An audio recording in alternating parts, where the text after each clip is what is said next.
Hello, dear students. Welcome back to my class of history. Today, we will learn about the chapter Civilizing the Native, Educating the Nation. This is the chapter of 7 of your history book. In this chapter, we will learn about the agenda for a national education. So, we will learn this topic, the agenda for a national education. Before going to start, we will read about the Shri Aurobindo Ghosh. इन्होंने कुछ लिखा है figure 9 में. You can see yellow box. In a speech delivered on January 15 1908 in Bombay, Aurobindo Ghosh started that the goal of national education was to awaken the spirit of nationality among the students. तो इन्होंने अपने एक भाषण में लिखा है, अरविंदो घोष ने 15 जनवरी 1908 को मुंबई में एक भाषण दिया.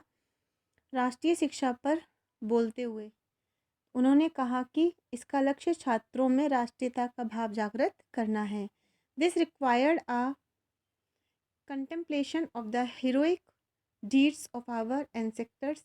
The education should be imparted in the vernacular so as to reach the largest number of people. यानी कि इसके लिए अपने जो हमारे पूर्वज थे, ठीक है, उनके साहसिक कार्यों पर गहराई से चिंतन करना आवश्यक होगा.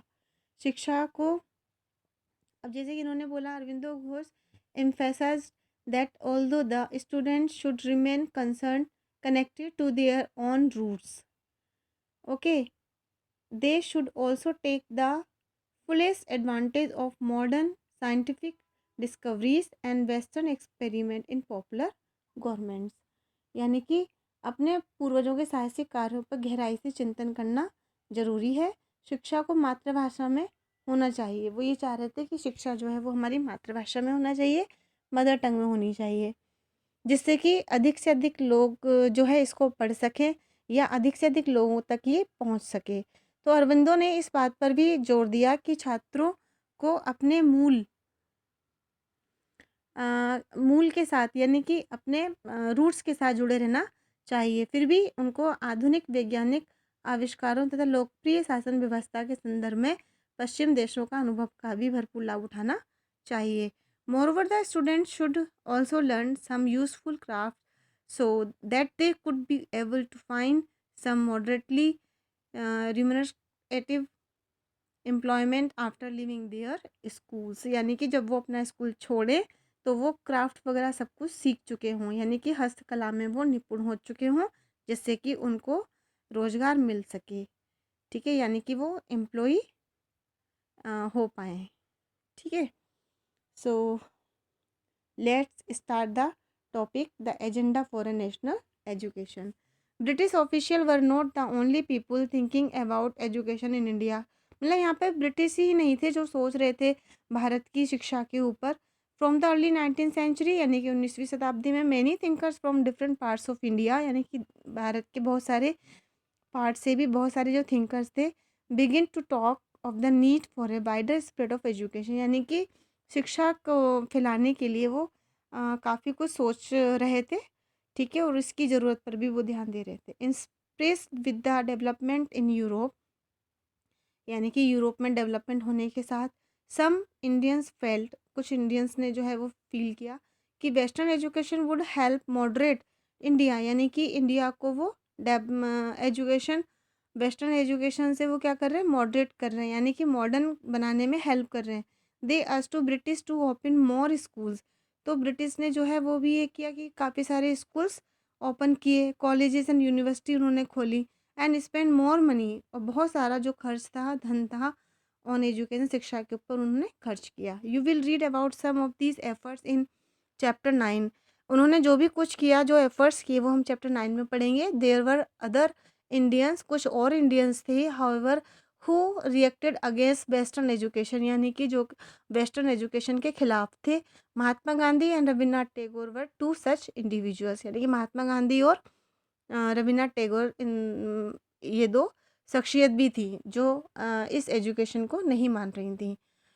इंग्लिश एजुकेशन हैज़ इंसार्व्ड अस, यानी कि उनका ये मानना था कि जो इंग्लिश जो है शिक्षा, ये हमें गुलाम बना देगी, यानी कि इंग्लिश शिक्षा ने, अंग्रेजी शिक्षा ने हमें गुलाम बना दिया है। ठीक है। तो Mahatma Gandhi argued that colonial education created a sense of inferiority in the mind of Indians. It made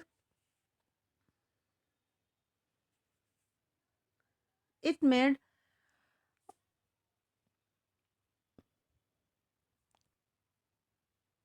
it made them see Western civilization as superior and destroyed the pride they had in their own culture. यानी कि महात्मा गांधी, ये उनका ये मत था कि जो education है, ठीक है, जो एजुकेशन दी जा रही है, तो ये क्या कर रही है, भारतीयों को इन्फीरियरिटी कॉम्प्लेक्स में ला रही है। ठीक है। यानी कि जो भारतीय हैं वो अ, उन जो भारतीय हैं वो मस्तिष्क अपने मतलब माइंड से जो क्या है, इन्फीरियरिटी कॉम्प्लेक्स का कॉम्प्लेक्स में आ रहे हैं। ठीक है।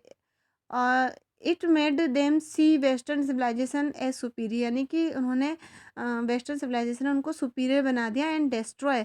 पर क्या हो रहा है कि वो उनके मान सम्मान को, उनके कल्चर को डिस्ट्रॉय भी कर रहे हैं। There was poison in this education जो कि ये एक जहर के समान है, जो उनको दिया जा रहा है।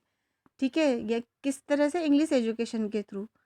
तो there was poison in this education said Mahatma Gandhi, Mahatma Gandhi ने कहा इट वॉज सिनफुल, ये बहुत ज़्यादा पाप है। इट इंसार्व इंडियंस, ये भारतीयों को गुलाम बना रहा है।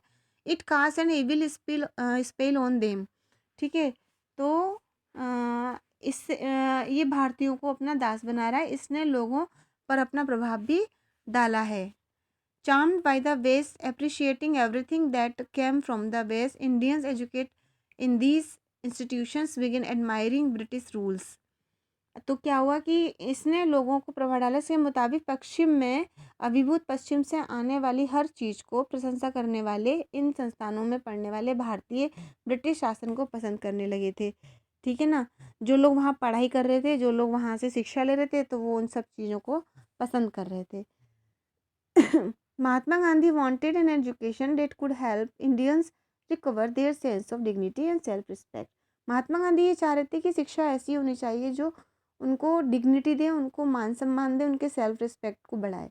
During the national movement he urge student to leave education institutions in order to show the British and Indian were no longer willing to be insured. यानी कि नेशनल मूवमेंट के समय उनका ये मत था कि वो जो स्टूडेंट्स थे वो एजुकेशन इंस्टीट्यूशन को जो है वो लीव कर दें, छोड़ दें। ठीक है। छोड़ दें और अंग्रेज़ों को बताएं कि वे अब गुलाम बने रहने के लिए तैयार नहीं हैं। Mahatma Gandhi strongly felt that Indian languages ought to be the medium of teaching. यानी कि महात्मा गांधी की जो ये मान्यता थी कि शिक्षा केवल भारतीय भाषाओं में ही देनी चाहिए। Education in English crippled Indians, distanced them from their own social surroundings and made them strangers in their own lands। यानी कि उनके मुताबिक अंग्रेजी में दी जा रही शिक्षा भारतीयों को अपाहिज बना देती है।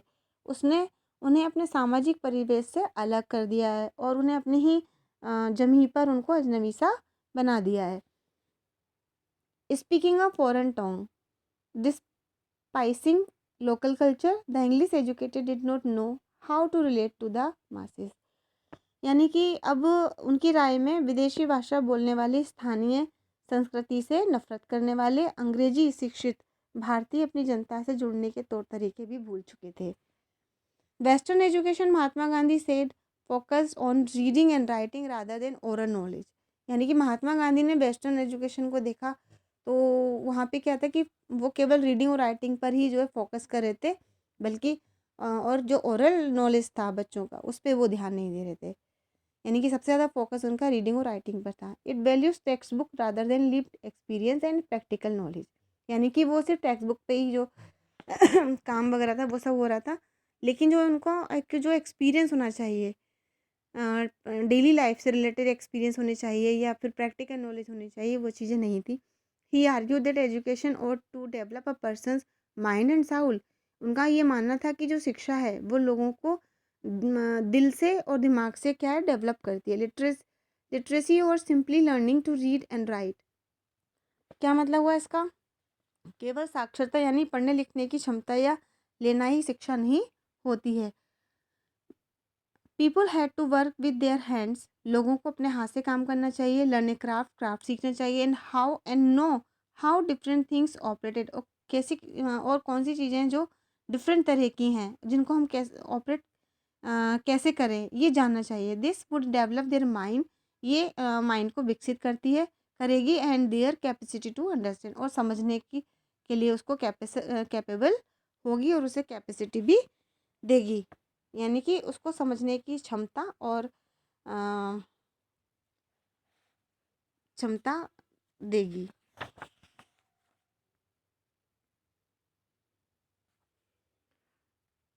So let's see literacy in itself in not education. ये जो पिंक बॉक्स है इसमें महात्मा गांधी ने लिखा है कि by education I mean an all round drawing out of the best in child and man body mind and spirit, यानी कि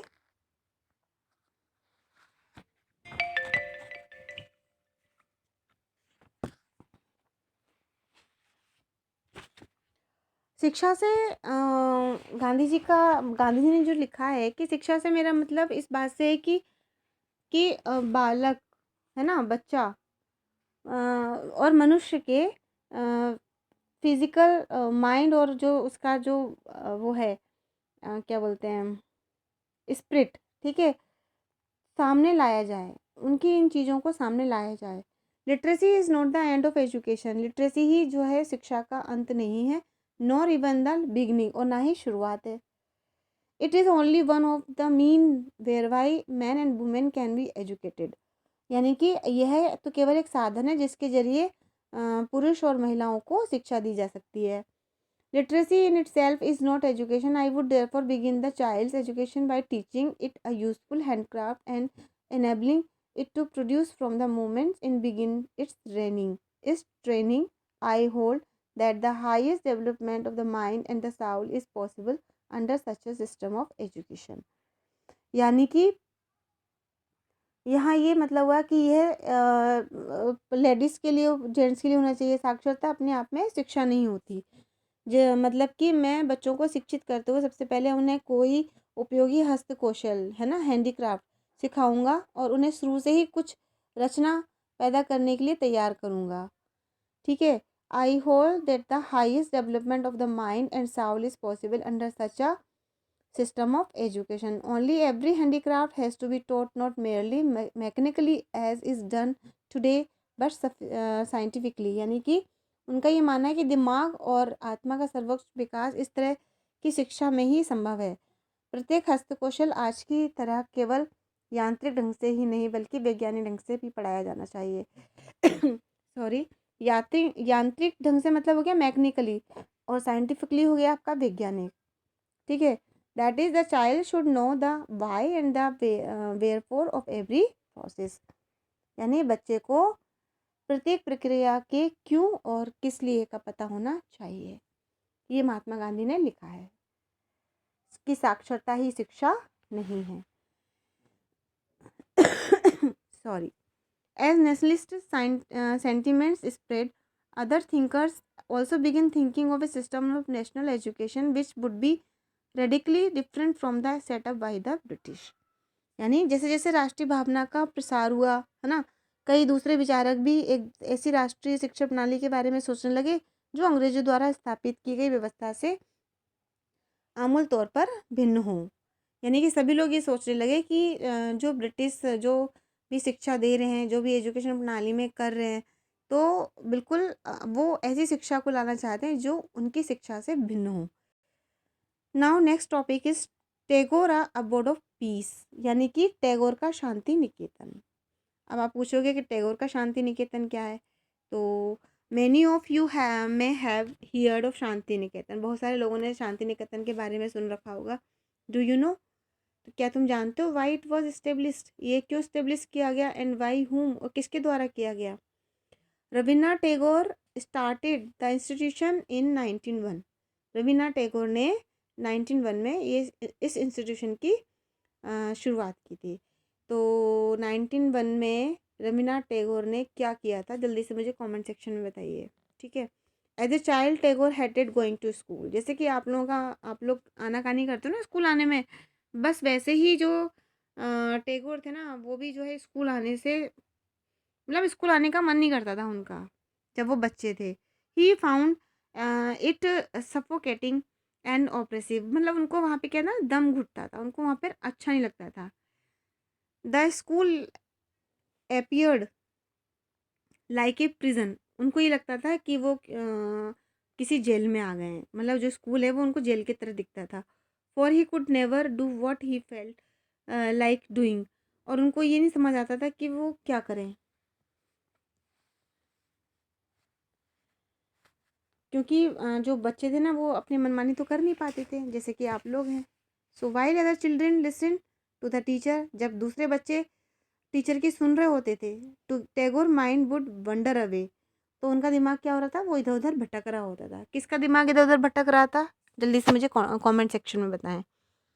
the experience of his school days in Calcutta shaped Tagore's ideas of education. अब कलकत्ता के अपने school जीवन के अनुभवों ने शिक्षा के बारे में टैगोर के विचारों को काफ़ी प्रभावित किया। ठीक है।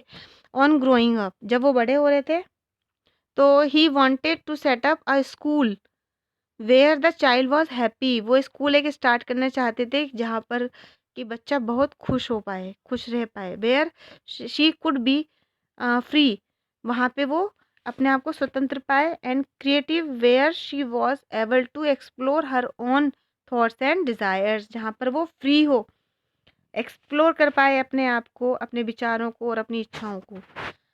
Tagore felt that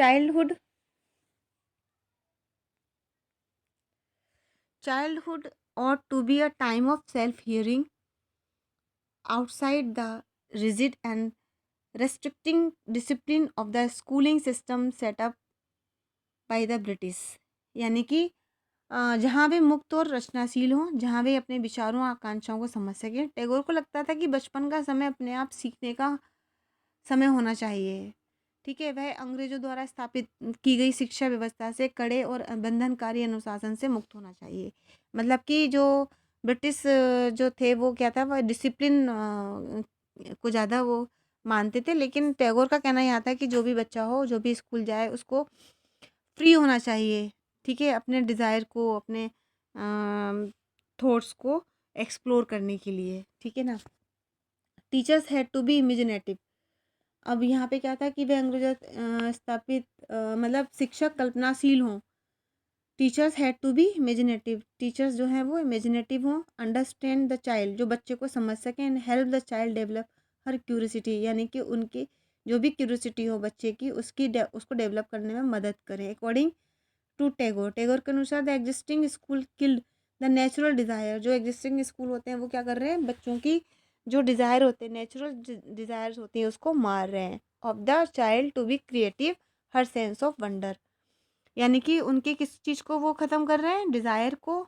child to be creative, जो उनकी क्रिएटिव है, रचनाशीलता है, और जो उनके गुण हैं, उनको वो क्या कर रहे हैं, मार रहे हैं। Tagore was of the view that creative learning could be encourage only with in a natural environment. उनका ये मानना था कि सृजनात्मक शिक्षा को केवल प्राकृतिक परिवेश में ही प्रोत्साहित किया जा सकता है। So he choose to set up his school 100 kilometres away from Calcutta. उन्होंने कैलकटा से 100 किलोमीटर दूर पर एक स्कूल के लिए सेटअप को देखा कि कहाँ वो स्कूल खोल सकते हैं। इन अ रूरल सेटिंग, और वहाँ पे क्या, ग्रामीण परिवेश में ही। सो उन्होंने देखा it as an abode of peace, यहाँ पे बहुत ज़्यादा शांति है। ठीक है। तो where living in harmony with nature, जहाँ पर हम नेचर के साथ रह सकते हैं। Children could cultivate their natural creativity, और जो बच्चे हैं वहाँ पर जो है वो अपना अपने आप को विकसित कर सकते हैं। ठीक है, नेचर के साथ। In many sense Tagore and Mahatma Gandhi thought about education in similar ways. यानी कि बहुत सारे मामलों में टैगोर और महात्मा गांधी शिक्षा के बारे में एक जैसी ही उनकी राय थी। देवर हाउएवर डिफरेंसेस टू, लेकिन दोनों के बीच फ़र्क भी था। Gandhi ji was highly critical of western civilisation, Gandhi ji जो थे वो वेस्टर्न सिविलाइजेशन के खिलाफ थे, उनके आलोचक थे। And it's worship of machines and technology, ठीक है। और क्या था, उनकी जो मशीन थी और जो उनकी प्रौद्योगिकी जो थी वो उसके कट्टर आलोचक थे। Tagore wanted to combine elements of modern Western civilization with what he saw as the best within Indian tradition, यानी कि टैगोर आधुनिक पश्चिम सभ्यता और भारतीय परंपरा के श्रेष्ठ तत्वों को सम्मिश्रण चाहते थे, यानी कि वो वेस्टर्न सिविलाइजेशन से भी कुछ लेना चाहते थे और वो अपने जो नेचर था, जो हारमोनी थी, उससे भी कुछ लेना चाहते थे। तो वो दोनों ही तरीके से चाहते थे। He emphasized the need of teach science and technology at Shanti Niketan along with art, music and dance, यानी कि उन्होंने शांति निकेतन में कला, संगीत और नृत्य के साथ साथ विज्ञान प्रौद्योगिकी की शिक्षा पर भी जोर दिया। Many individuals and thinkers were thus thinking about the way a national educational system could be fashioned. इस प्रकार बहुत सारे लोग इस बारे में सोच रहे हैं कि राष्ट्रीय शिक्षा प्रणाली की रूपरेखा क्या होनी चाहिए। कुछ लोग अंग्रेजों द्वारा स्थापित की गई व्यवस्था में परिवर्तन चाहते थे, ठीक है। Some wanted change within the system set up by the British and felt that the system could be extended so as to include wider section of the people. Others urged that alternative system be created so that people were educated into a culture that was truly national, यानी कि उनका ये मानना था कि व्यवस्था को इस तरह से फैलाया जाए कि सबसे ज़्यादा से ज़्यादा लोगों को पढ़ने का मौका मिले। इसके विपरीत बहुत सारे लोग ऐसे भी थे जो कि वैकल्पिक व्यवस्था चाहते थे ताकि लोगों को सच्चे अर्थों में राष्ट्रीय संस्कृति की शिक्षा दी जा सके। Who was the define what was truly national, the debate about what this national education ought to be continue till after independence, यानी कि जो डिबेट थी शिक्षा के ऊपर वो स्वतंत्रता के बाद भी जारी रही। तो यहाँ आप देख सकते हैं ये कोयम्बटूर का एक स्कूल है जो कि 20th सेंचुरी में इसको ओपन किया गया था। यहाँ पे बच्चे खेल रहे हैं जैसे आप लोग अपने स्कूल में खेलते हैं, और यहाँ पे लड़कियों के लिए स्कूल खोले जाने लगे थे, ठीक है। तो यहाँ पे आपका ये चैप्टर जो है वो कंप्लीट होता है। और let's recall match the following, ये तो यहाँ पे मैच द फॉलोइंग है।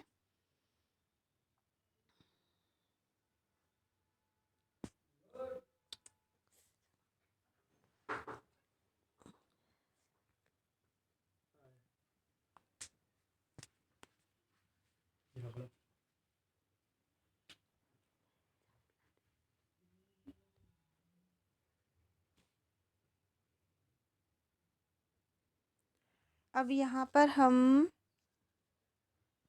मैचिंग करेंगे, ठीक है। तो हम यहाँ पर मैच करते हैं विलियम जोन्स, ठीक है। तो विलियम जोन्स को हम मैच करते हैं रिस्पेक्ट फॉर एंशियंट कल्चर से।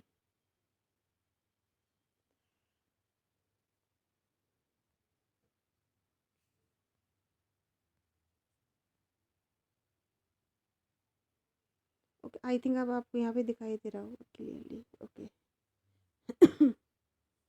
तो विलियम जोन्स जो है उसको हम मैच करेंगे रिस्पेक्ट फॉर एंशियंट कल्चर। फिर यहाँ पर है रविन्द्रनाथ टैगोर को हम मैच करेंगे learning in a natural environment. Thomas Macaulay promotion of English education. Mahatma Gandhi critical of English education. और पाठशाला जो है वो गुरुओं के लिए थी, ओके। तो आपका ये यहाँ पर मैच द फॉलोइंग हो रहा है।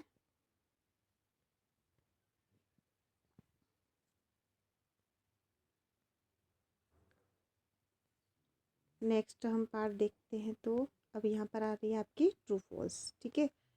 तो ट्रू फॉल्स में जो फर्स्ट है ये है आपका